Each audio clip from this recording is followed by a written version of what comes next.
Welcome, everybody, to this week's episode of Dan Excelsior, the Mostly Marvel podcast. This is episode 123. 123. You know me. I'm Ricky. As always, we got Dennis. Yeah. What are we talking about today? Oh my God. All right. Hey, this one was my choice. We're kind of until our audience starts giving us valuable insights into which things we should be Until watching, the really anticipated Madam Web comes out. or until then, yes, we're picking. We're kind of doing dealer's choice every week of picking different things to watch. And this week, I chose The Spirit, The Frank horse Miller's movie. the horse movie. No, not the horse movie. The 2008 American neo-noir superhero film written and directed by Frank Miller, starring Gabriel Mock, Ava Mendes, Sarah Paulson, Dan Lauria, Paz Vega, Scarlett Johansson, and Samuel L. Jackson. So, Oh man, if you're 2008. What? yeah, that was Avengers, wasn't it? No, that was Iron Man. That was Iron Man. That That was was a Iron Man. freshman year Ricky in high school. That was Iron Man, huh? So yeah, we're gonna talk about that later. And I highly recommend if anybody has like 2 hours to kill and really wants to get the most out of today's episode, go drink like a keg of beer, watch The Spirit, and then come back and check this show out. Um, Uh, Drunk Spirit is a good time. I'll endorse that. yeah, that's what I'm saying. Yeah. Yeah. I'm just saying, if get ready, get ready. If you want us to hear us talk about The Drink some Spirit, spirits and watch the spirit. there you go. That's a tagline right there. But yeah, but before we get to that, we're gonna be doing some other stuff. We're gonna be doing our usual nerdy banter where we hang out and chat for a little bit about what's been going on for the week in nerdiness, and then Ricky will take that more literally and go into nerd news. And so we'll get to hear what's going on mostly in the Marvel universe, but like we said, we like to do stuff from outside We that dabble. universe as well. We dabble, just like we're watching The Spirit this week. And then then we'll get to The Spirit. And Well, if you watched the show before, that's our usual flow. And if you have watched the show before, then you know that I would like you to like and subscribe if you haven't already, and post to our comments anything you have to say about this, whether or not we suck for watching The Spirit or we're awesome for watching The Spirit, whatever it is. Like, subscribe, and help the algorithm.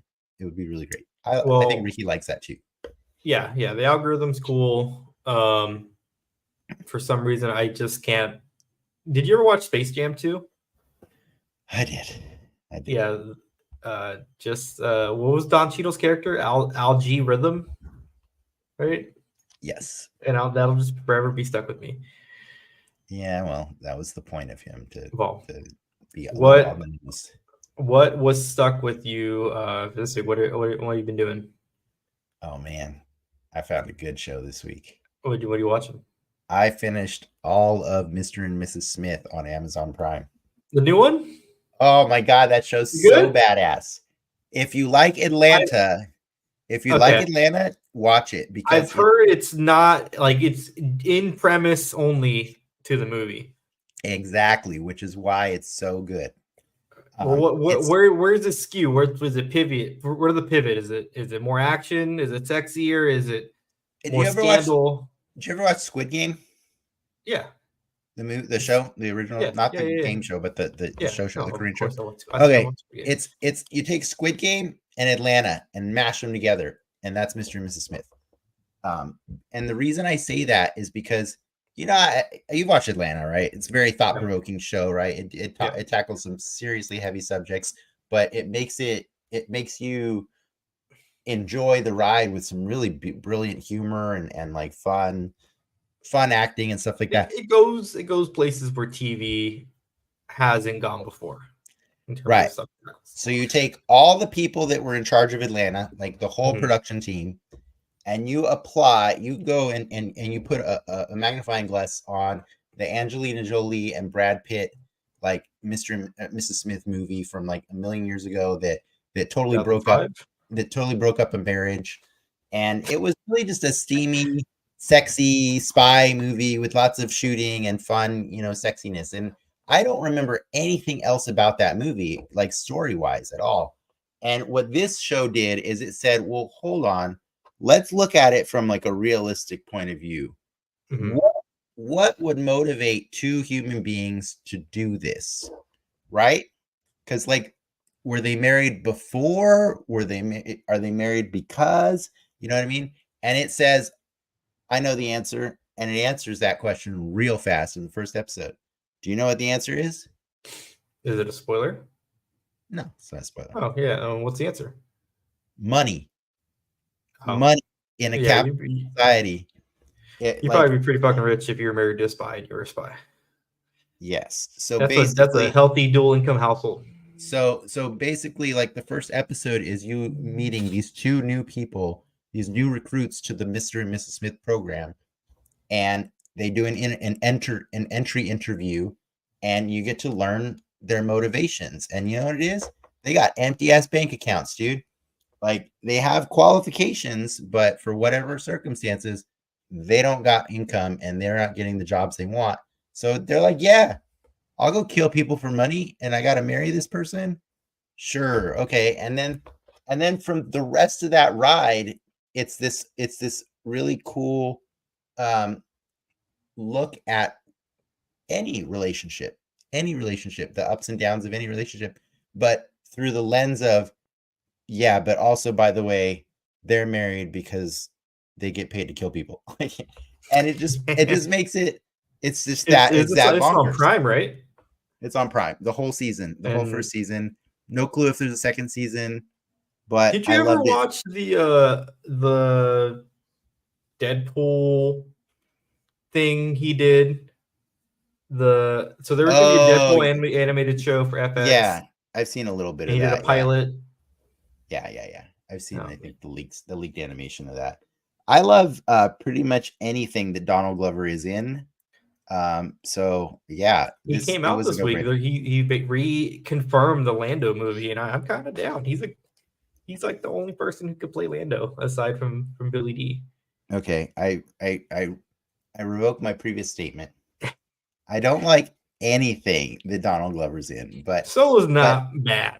Solo is bad. We don't have to have that. Is he bad? Is he the bad part of that movie? No, he's not. No, okay, he's not. Then yeah, so you Lando. But Lando I don't. Movie But I don't like the Solo movie. I like Donald Glover.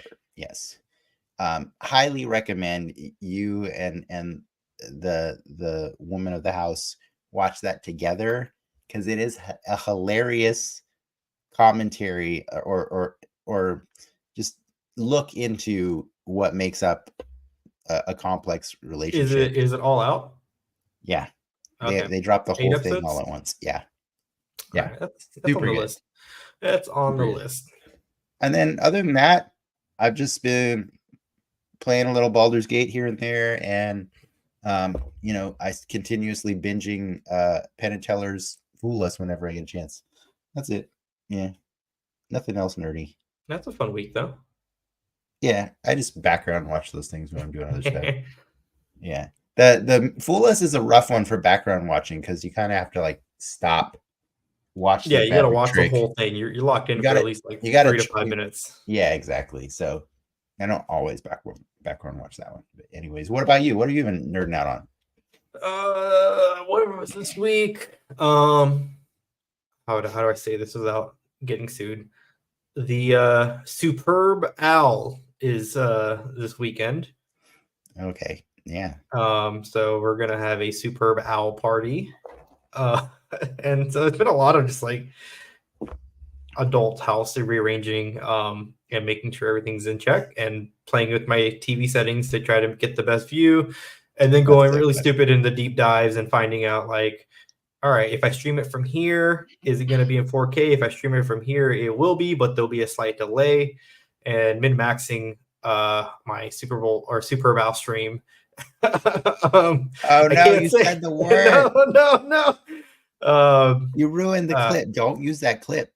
Don't use it. Oh man, yeah. Don't share that clip, please. Yeah. But aside from that, we've been background watching a little bit of Modern Family. That show, I caught it when it was coming out, and I think it hits a little different. Like the show is called Modern Family, right? And we all know the premise is about a family and they're it's this generation's Full House, right? Is that like a good analogy? I think it's more like this generation's Married with Children. This generation's Married with Children, but the point being, at the time that show came out, it was a reflection of a American family. And watching it in the year of 2024, you're like, man, like they're using kind of weird cell phones. They're driving like older cars. Like I have that moment of like a blast from the past, and it makes me feel weird and gross. I don't know how to describe that properly. Oh man, you just ruined my entire review of The Spirit. Well, that was one of my talking points for that movie too. But having this like, a show that they were using some high tech stuff on that show at the time, and then going back to watch it, it's like, oh, it's a little different. Yeah, I feel you. I watched The West Wing way after it was on TV, and highly still recommend it. It is one of the greatest American TV shows, period. But it is super weird to see like them 8 to 10 seasons, right? Yeah, there's only like Aaron Sorkin's only involved in like 7 of them or something like that, 5 or 6, something like that. But dude, when they bust out what used to be a cell phone in the 1990s, and it is like the biggest thing ever, or when you watch, or when they're tuning into their little like cathode ray TVs and stuff, like it's weird, man. It's weird to see that, like, but beyond that, still a great show. So I forgive the technology. Like a bajillion Emmys, that show.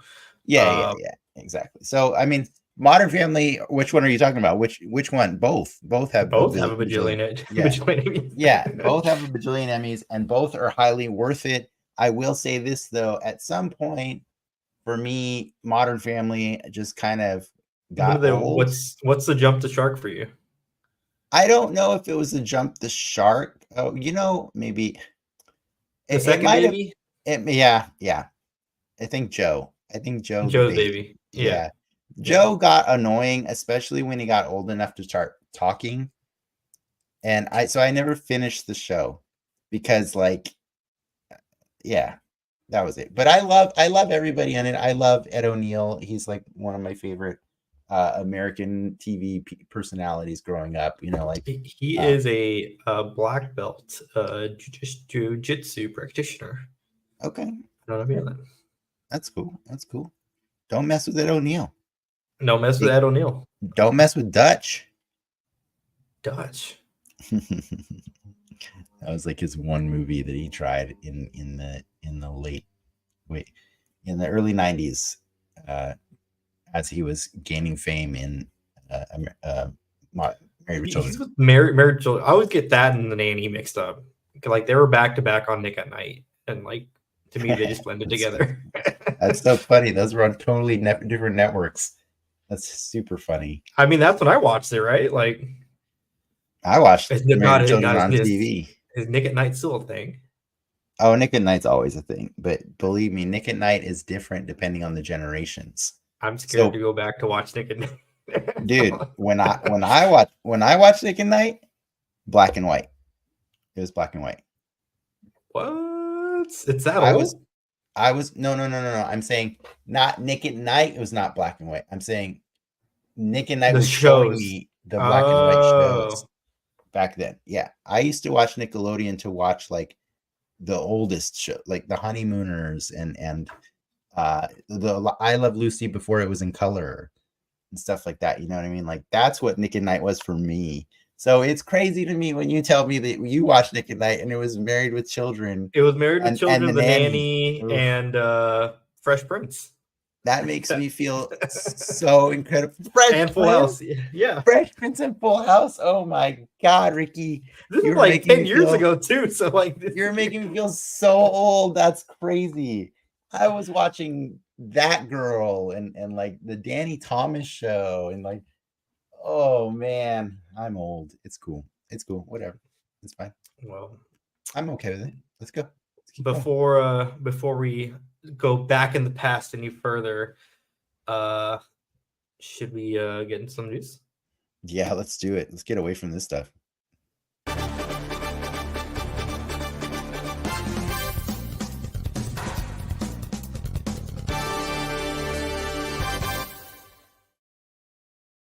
So this is probably one of the biggest pizza news coming out this week. So Disney just had their earnings call, and with it they announced some big stuff. The biggest nugget is Disney's investing 1.5 billion with the B in Epic Games, with plans to create a new universe featuring all of their IPs, and they kind of teased an image within Fortnite, and in the image it looked very akin to like the Wreck-It Ralph 2 situation, where you have like the Disney Channel world, the ESPN world, the Disney Plus world, the Marvel world, the Star Wars world. And so I think Disney princesses are coming to Fortnite, also with the gun. I think Disney princesses are coming to Fortnite, but I don't know if they'll have a gun. I think what they might end up doing is creating who gets a gun, a different game mode where you can play these characters or something like that. But I'm not going to say I'm wrong. I'm not going to say that's 100%, and maybe they do get a gun. But all I know is Disney Dreamlight Valley is officially dead after this announcement, dude. There's just no reason to play that game. You know what I mean? Like, that wasn't made by them though, right? Or was it? Well, I mean, it's Disney, but I don't remember what video games company made it. So the way they're kind of framing this right now, if you're in the Fortnite space, how they have Fortnite, and then they have Lego, the Racing and Festival, all kind of coexisting in the same launcher. This would potentially be another mode within that launcher, or a game in the game. Yeah. At this point, like, Fortnite has become an operating system for. It's Ready Player One. It's Ready Player One. And It's the metaverse that can, or the only metaverse that matters.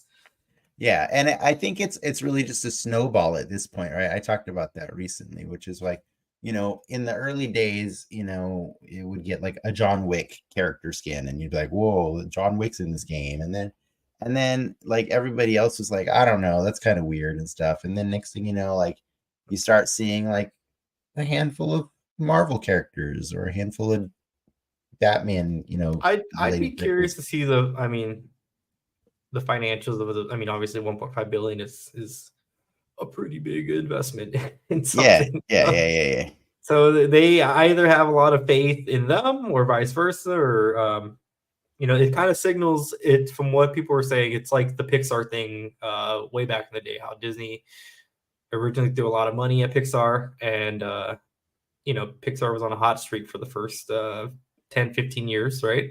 Mm-hmm. Oscar after Oscar, and then eventually they bought them. Who knows? Maybe one day a Fortnite can be a Disney property. Well, no, in all honesty, like, that's kind of like how I see this as the stepping stone is basically there was a rumor for a while that Disney was going to buy Hasbro, because Disney makes their own toys as well, but they suck, right? But like Disney, they also license a lot of their stuff out to Hasbro, and Hasbro has, you know, a relatively high quality of they got the factories, they got the factories and stuff like that. And so people saw that as a potential thing that they were going to do, and because, like, I mean, Hasbro makes Star Wars toys, they make Marvel toys, like half their licenses are already Disney's. And so, you know, would it be the worst thing ever if Disney bought Transformers and G.I. Joe? You know, like, that would be just extra stuff. But for whatever reason, they ended up not doing it. And maybe it's because they see that the future is really not physical toys, but it's really digital toys. And that's what I think Fortnite really is it's a digital toy factory. Like, they make digital toys every week. They have new digital toys for you to play with. And and it just so happens, like, to my point I was making earlier, like, a good chunk of those digital toys are all the things that you love in the world. You know what I mean? Like, that's what it is at this point. Like, you're weird if you don't have a skin in Fortnite. You know what I mean? You're a default. That's what the kids say. Is that way? Well, it's really like sorry. I meant as an IP. Oh, you're weird. But yes, you're a default. Yes. I meant as an IP owner. You know what I mean? Like Ninja Turtles, Fortnite. Yeah, that makes sense. Like Invincible, Fortnite. Sure. For me, I'm always wondering why isn't this thing in Fortnite yet? Like gonna be a common pillar for any IP marketing plan. You gotta get the toy, you gotta get the trailer, and then we gotta get the Fortnite. Then you do the interview with the people showing you your characters in the Fortnite game and stuff like that. Yeah. So this to me just makes more sense. Like that Disney's thinking forward, and they're saying, hey, this digital space, we need to be in it. We need to be present in it all the time. And then let's be honest, they got a buttload of Fortnite skins already. You know what I mean? There's 2 Zendayas and 2 Tom Hollands. Yeah, but one of the Zendayas is not a Disney Zendaya. One is Dune. 2 Zendayas. We need 2 more, and we can have a squad of Zendayas. Yeah, exactly. But there's Spider-Man, there's Deadpool, there's Darth Vader. There's Ahsoka.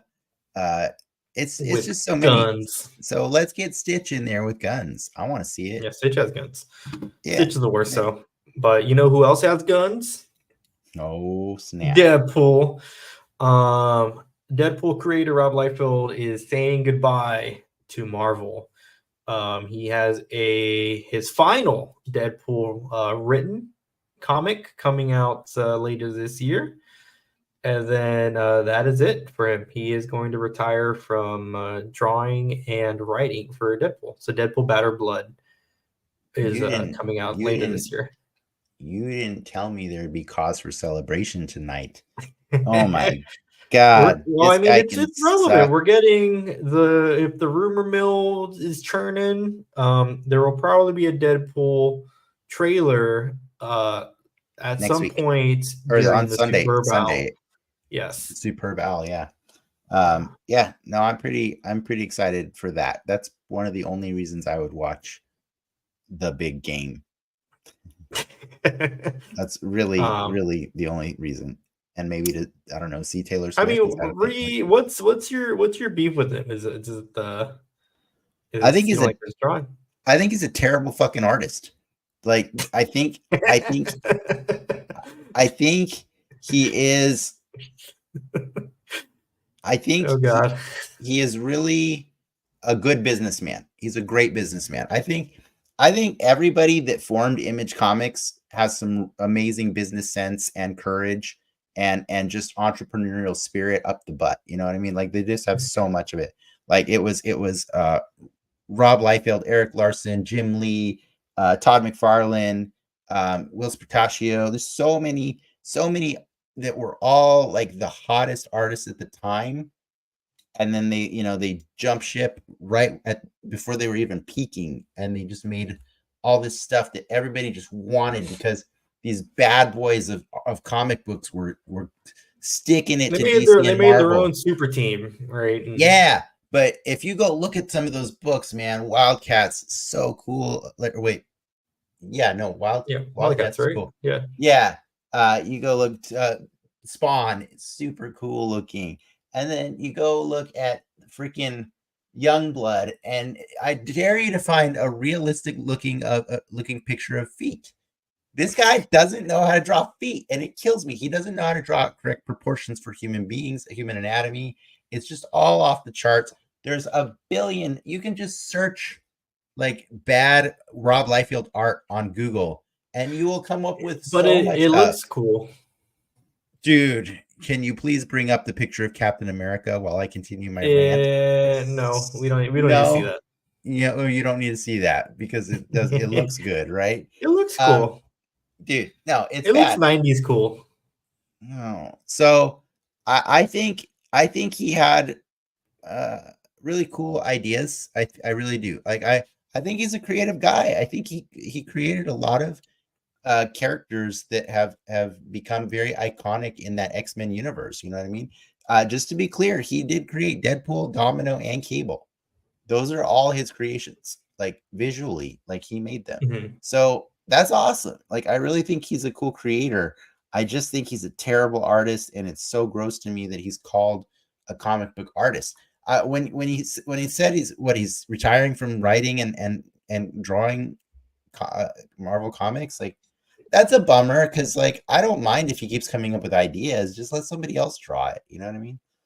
Well, like, I mean, it's probably been. It's not like he's been that involved in the Deadpool stuff for a minute.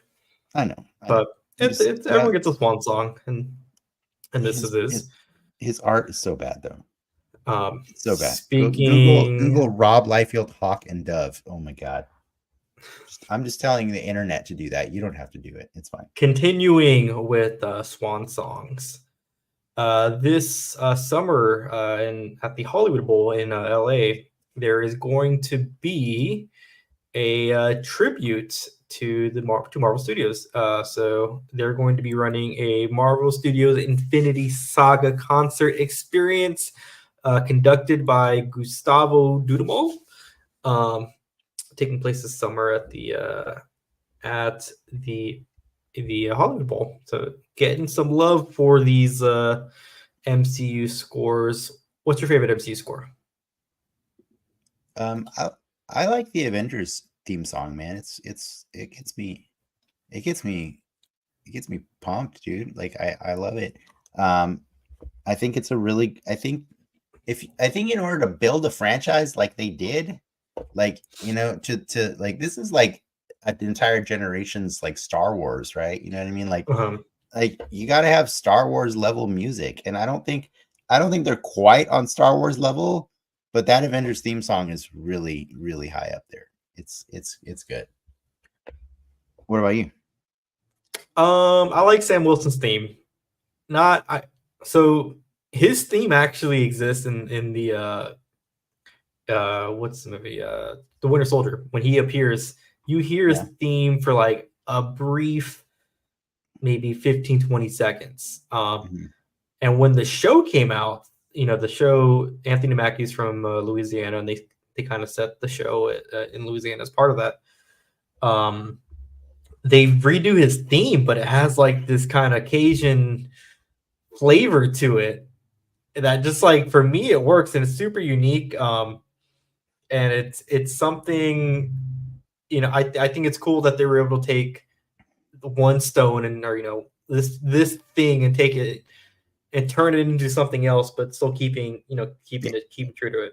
Yeah. No, I like the Spider-Man themes because have you ever seen, like, there's an analysis that they actually use all the same chords that the old school Spider-Man song used, but rearranged. Like, it's all like all the Spider-Man theme songs use the same chords, and they just rearrange them differently so that you don't quite recognize it.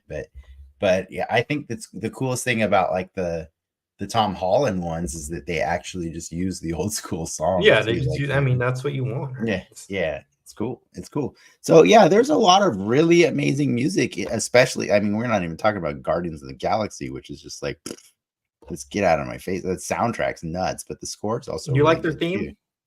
I love their theme. Yeah. That's one of well, just in general, if you haven't been to Avengers campus at Disneyland, or at California Adventure, I have. I really do like the medley they play while you're there. They go through all the songs, and it's just one big loop, and it's kind of awesome. It really gets you in the mood there. One of the better things of Adventureland. Yeah, for sure. Yeah, it's cool. All right, what else? You got any more news? I think you do. I think I got one little bit, but you can take it from here. Marvel Legends. They snuck us a new figure, or a new 2-pack actually. I was not expecting this. I didn't know that they were going to keep doing these VHS Spider-Man tributes that they did last year, because it just seemed like maybe it was just for that year. But no, we got a new one announced this week, and it went up for pre-order on Thursday of this week. It is Daredevil and Hydro Man done in a cool deco, like cell shading style for Daredevil. It's really cool, but he's got that new body with the toe articulation and stuff. And then, oh man, that is a beautiful figure. Look at that thing. It's so cool. It's just a lot of black highlights on it, or I guess the red is the highlights and the black is just all over the thing. Two questions. Mm-hmm. Does Daredevil actually wear that suit in the Amazing Spider-Man show? And is that the same Hydro Man figure from the release a few years back that was he wasn't wet? I think it's the best way to put it. He was just a guy. That is correct. You are correct. So one, that is what Daredevil looks like in the Spider-Man animated series, not in the Amazing Spider-Man. That's a different show. Amazing Spider-Man, I think, is from like. But he also has the armored costume, right? Oh yeah, he also has an armored costume later in the show. But yeah, that's what. But Daredevil looked like that in the cartoon. But yes, Hydro Man as a figure was released a few years ago in one of the waves. I can't remember, Spider-Man wave, but it was actually it was a Maury. Was it? Yes, it was. It was from Homecoming. It wasn't Homecoming with Vulture. Sorry, I meant Far From Home. Yeah, Far From Home. It was in the Far From Home, the Molten Man wave. Mm-hmm. Had Hydro Man, the figure in there, comic book Hydro Man, but he was wearing like the regular clothes, and you could attach water pieces to him. So this is a cool figure, regardless of whether or not you want to collect the VHS cartoon style toys, because now you have a full watered out Hydro Man toy that will work perfectly well with all your other stuff. So I love it. It's cool. Pre-order done. And just like that, we are. I think we're done with the news.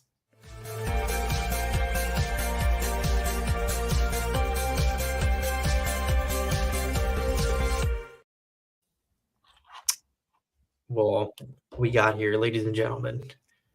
It is time to talk about the Spirit. That's all I got to tee it up. All right, fine. So yeah, I mentioned earlier, this was the 2008, December 25th, 2008. It came out on Christmas of that year, opened to negative reviews and was a commercial failure. It was later released on DVD and Blu-ray in April 14th, 2009. This movie is about Denny Colt, also known as the Spirit. He learns about a major case from Detective Sussman involving his nemesis, the Octopus. Spirit dons his costume and travels across rooftops, saving a woman before connecting with Officer Leibowitz at the swampland. Femme fatale sans serif rises from the water, and it's just like, it just keeps going. I'm not going to give you this whole synopsis. Basically, the Spirit is a crime fighter that's defending this city from a bunch of hot chicks. It's a guy from Harvey from Suits. That's topical right now, fighting crime. But dude, with this guy can't keep it in his pants. That's what I got from this. Now, I will say this about the Spirit, like before we talk about this is directed by Frank Miller, right? Directed. I said that earlier in the show, like at the beginning of the show. Yeah. Written and directed by Frank Miller. For anyone who doesn't know, the Spirit was originally a comic strip in the newspaper created by Will Eisner. Will Eisner is such an iconic comic book legend because of his contribution to like the superhero genre that he ended up having comic book awards named after him. They are the Oscars, Inkpot, right? Yeah, the Inkpot. Like the Eisners are like the Oscars of comic books. And yeah, this comic ran from like, I think 1940 to 1952. And yeah, it's a guy in a suit with a domino mask and a red tie, and he runs around rooftops, beating up bad guys and making out with every single one he meets, basically, just about. It's from a different time, man. That's all I could say. But I will say this, like, a lot of times when we go visit these kind of movies that are like based on comics that, you know, we're not familiar with or stuff like that. Mm-hmm.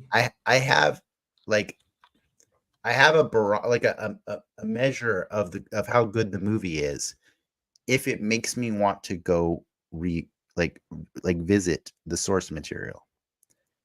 I have no desire to go read The Spirit after watching this movie.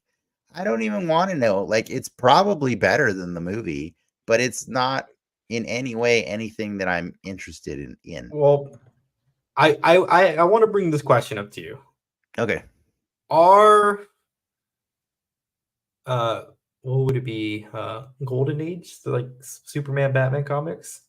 Is that the appropriate when the first runs of Superman and Batman? The Spirit is definitely a Golden Age also. Okay. Yes. Are Golden Age Superman, Batman, are they good? Are they good? No. Okay. That's. I mean, obviously the characters have transcended, whatever their original iterations were or are, right?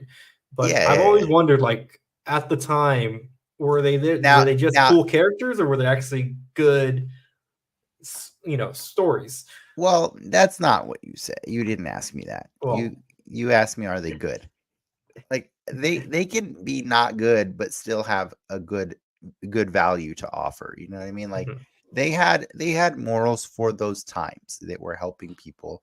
And what makes Superman and Batman so transcendent is they were adapted fluidly throughout the generations continuously, right? It's a continuation. They kept current, if that makes sense. It's a spectrum of Superman and Batman's, right? Like, everybody's got their own version of it they like. And I will give Frank Miller all the kudos for, I think, what he was trying to do, which is give the Spirit to a comic that he clearly loved and had a very inspirational impact in his life. I think he took that comic and said, a new generation deserves to have this character in their lives too. But I think the problem is just aesthetically, the Spirit is not the kind of character that people are into seeing nowadays. You know what I mean? Mm-hmm. Like, that's just not, we don't want to see a guy in a regular two-piece suit and a tie going around beating up bad guys. It doesn't. Well, it's not cool. A thing this movie has going for it's very, it's Sin City-esque, right? It's not black and white, but it's very desaturated, hyper stylized, and I think that's to the detriment of the movie, though, because really? I don't like, if you go back and look at the Spirit comics, that's not what they are. Yeah, so that's what surprised me when to go back and look at it. They're not. They're kind of Dick Tracy. They're very colorful. They're very colorful. Adjacent.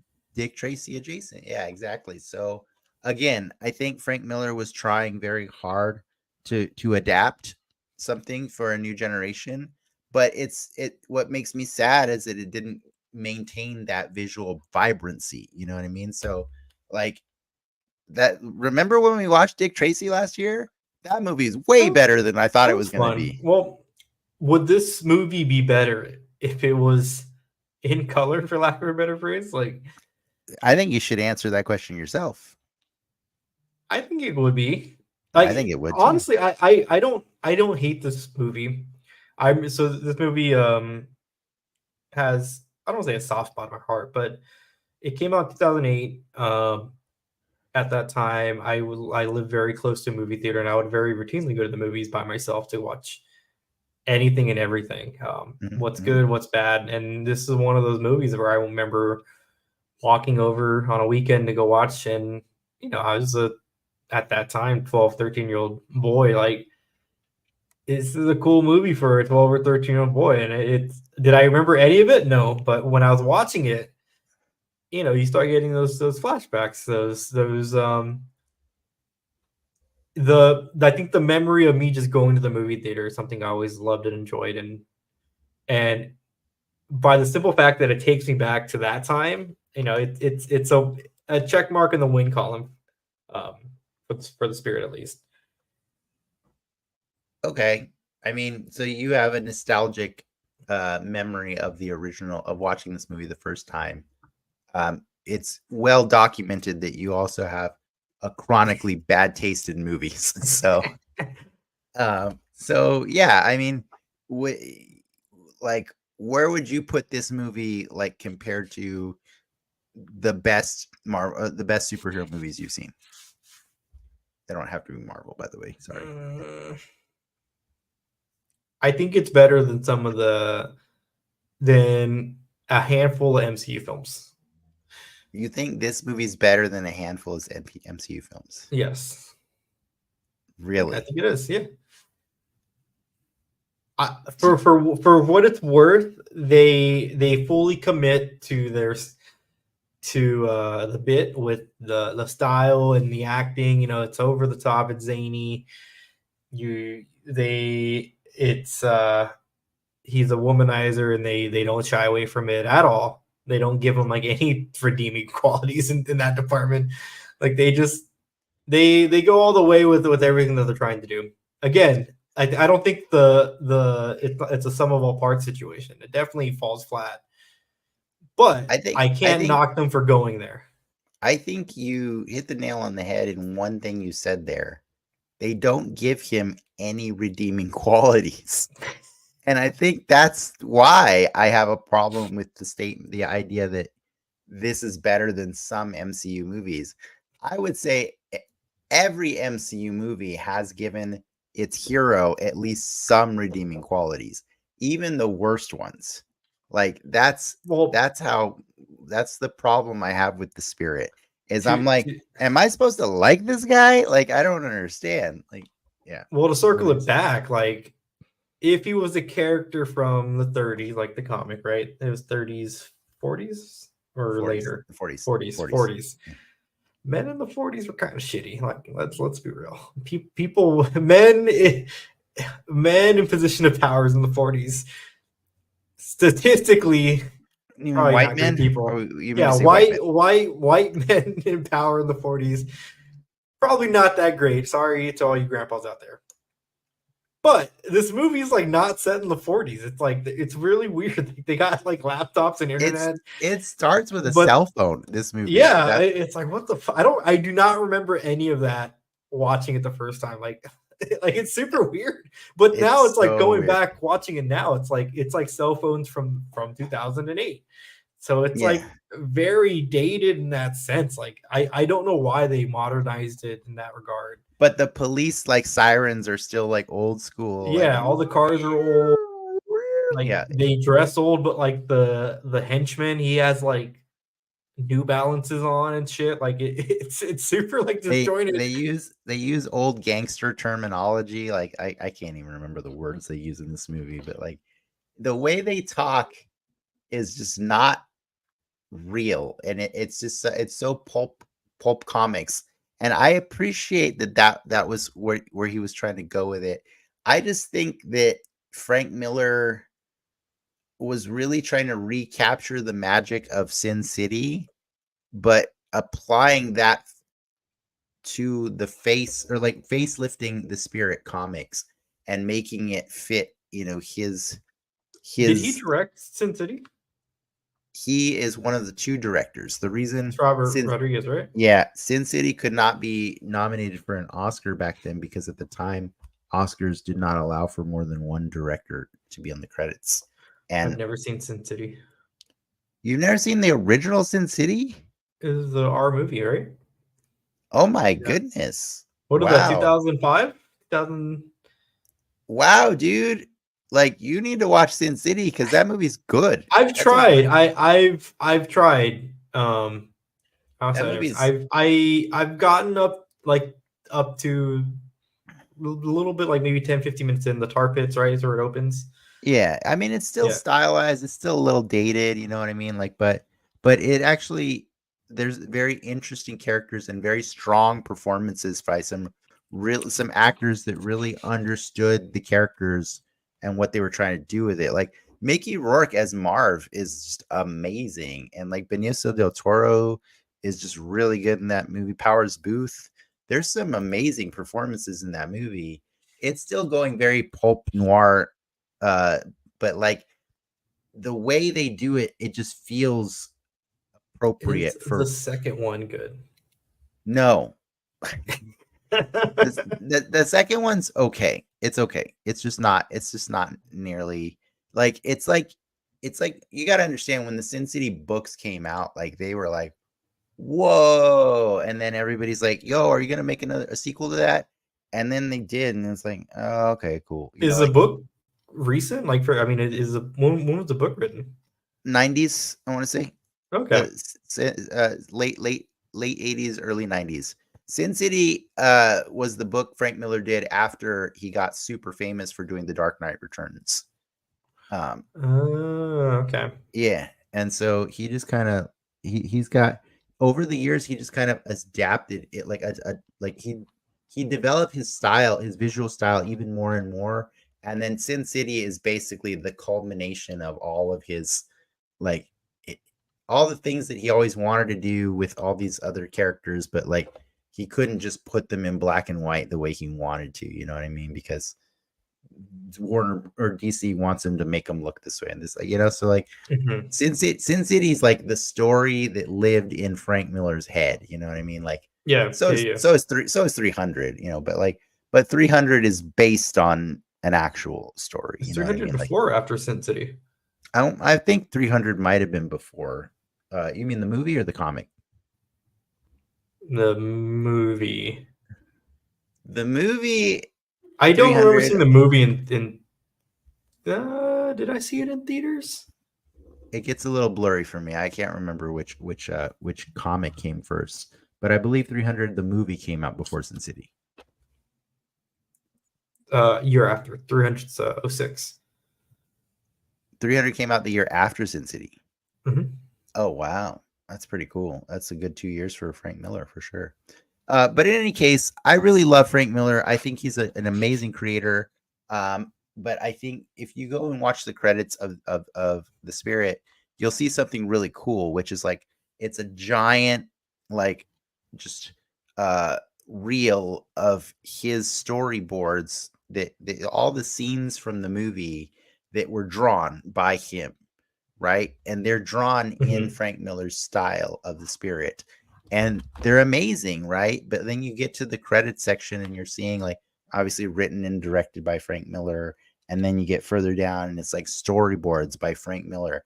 And at that point, my wife's like, bro, he did the storyboards too much. You're doing too much creatively. You need to step back. You need to step back and let other people help. You know what I mean? And I really think that she hit the nail on the head there, because that's really the problem with this movie. Creatively, it has such one singular vision, and that's just not how movies are made. You know what I mean? There has to be a collaboration with a lot of people. And so I think everybody else is just kind of along for the ride in this movie. I don't feel like they got on the same page as him. And so it feels like weird. Like the acting is just like, okay, he wrote the screenplay for RoboCop 2. I know that. Oh. Yeah, I know that. Frank Miller's an excellent writer, dude. Like he's really great. So let me give some credit to this movie. There is a thing that happens in this. There's the story beat that happens in this movie. It's really weird to me, right? You meet The Spirit has flashbacks. You find out that before he was this super vigilante that has immortal powers, right? He was a kid growing up in this city, and he had a crush on this girl named Sans Serif. That is the most stupid pun ever. But Sans Serif, is the love of his life. They're both teenagers. And then through some tragic circumstances, her dad, who is a cop, is killed on duty from the circumstances that involved Denny's uncle. He didn't actually kill him. And then so Denny's uncle took his life because he felt so guilty about the circumstances. And then fast forward to Sans Serif leaves town. Denny becomes a cop. He ends up dying, and he ends up getting like a super serum put in him by the octopus, whatever, blah blah blah. Sans Serif comes back after all these years, and she still absolutely hates cops, right? That's her thing. When she leaves the city, I hate cops because she's angry at her dad. She's got daddy issues. She comes back to the city And now she's like stealing all this money and like getting all and having people redistribute wealth. And there's a beat in that movie where she makes this guy who then kills himself afterwards. He donates a bunch of money to the police force so that the police force can buy body armor. And then that ends up being a big plot point later in the movie, right? When this body armor saves the spirit and everything, and they're really happy that they have all this stuff. And what I thought was really interesting is like, I think in the hands of a better creator, that could have been a really beautiful story that was told about Sans Serif, because I think I intuited like a whole story that wasn't actually depicted, which was she hates cops so much, but actually she really does respect cops, and because she loves her dad. And this is her weird way of showing mature growth by using her criminal activities to make sure that no girl ever has to lose their father the way she did. I think that's a beautiful sentiment. And I wish that would have been conveyed better than like me having a double take about like, that's a good thing we have this body armor. In between the ass copies, you can get lost in I know, right? Yeah, she made Xeroxes of her ass. And like I just wanted to really love some of the like nuance that was there, but it wasn't letting me because of the jokes and the weird, like the comedy was all over the place. It's weird. They put ScarJo and Sam Jackson in full Nazi garb. They are, dude. You said it before I could. Scarlett Johansson and Samuel L. Jackson. I don't know why. I mean, evil scientist is kind of a Nazi thing trope, but it's just like, oh, this is like weird. Black Nazi is pretty crazy, dude. That's pretty crazy. Like, do you know, like, I don't even understand how you become a Black Nazi. That was bonkers to me. I just can't. I can't understand it.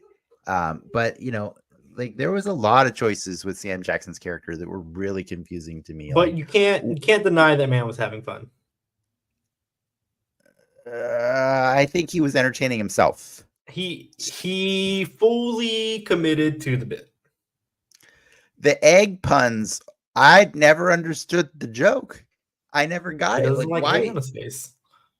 He doesn't like eggs, period. He just kept talking. He kept making egg jokes constantly, like puns and saying, you know, like it just was like, weird to me. Circling back to like the Dick Tracy shit, like if this was colorful and like Dick Tracy, I think that would have been fine. You're absolutely right.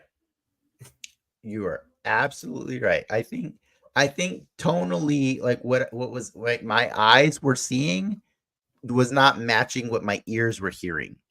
You know what I mean? And I think that's what broke the movie for me.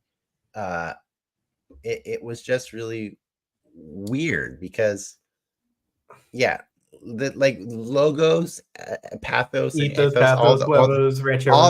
all those guys. Those were so weird to me, and we're just supposed to accept them for what they are, but they were like so much of the movie, like these little bald clone guys that just go around like the Maulers. They're like the Maulers, but they're not cool like the Maulers. Yes, yeah.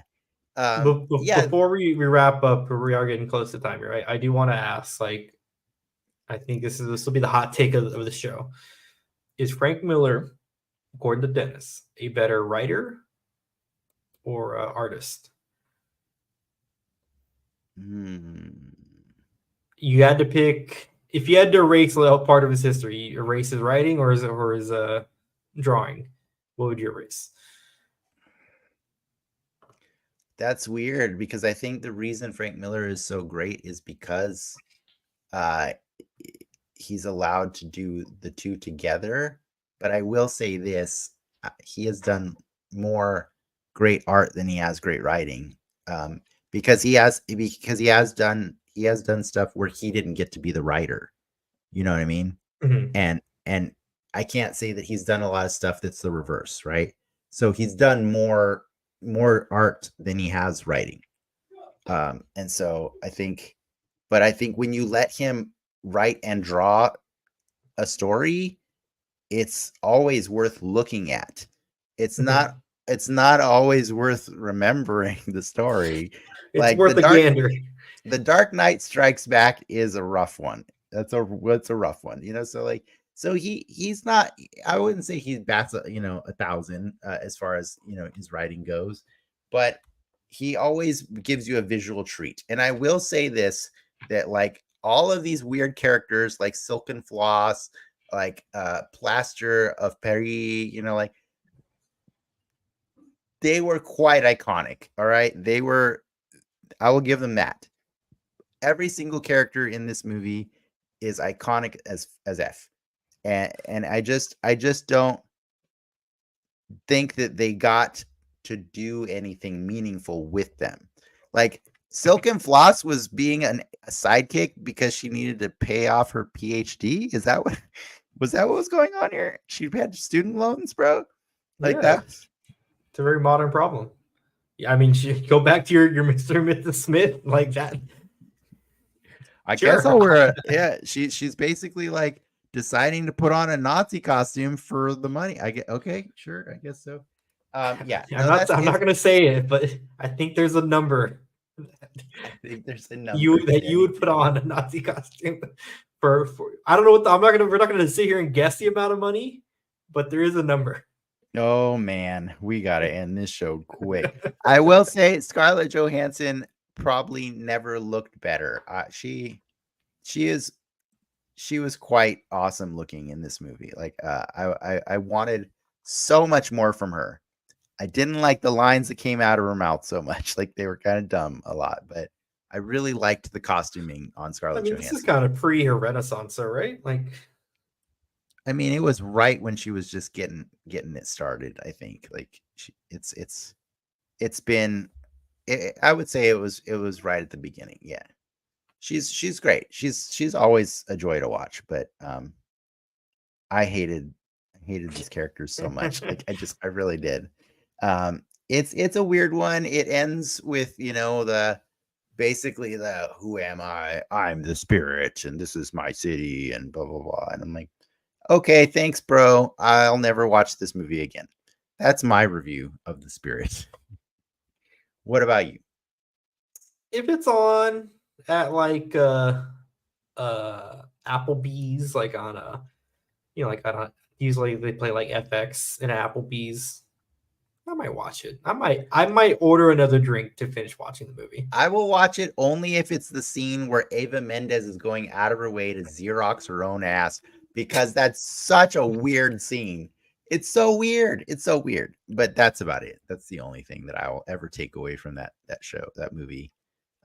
Yeah, it's not good. But you know what also isn't good? Probably, maybe it's better. Madam Web, which is what we're doing next week, guys. Madam Web, the next or the latest installment from what's I always forget the acronym. The universe. I don't know. Spider-Man, Sony Spider-Man universe of films, of Marvel characters. Marvel characters. Yeah. Will it be bad? We won't know. But you know what? I'm gonna put this out there. It's probably gonna be better than The Spirit. Probably gonna be better than The Spirit. Now we're gonna watch it next week, and then most likely do a show same time. Thursday. Yeah, so tune in. Tune in then. Yeah, and I hope you enjoy The Spirit when you get a chance to watch it. If you like The Spirit, if you liked us, like and subscribe. Where can you find us? We're on X, we're on Patreon, we're on TikTok, we're on Instagram. DenX Media. Even on Facebook. DenX Media is all of it. Give us a like, give us a follow, give us a view. Do what you want to do. All right, we getting out of here? We're getting out of here. With that, true believers, enough said.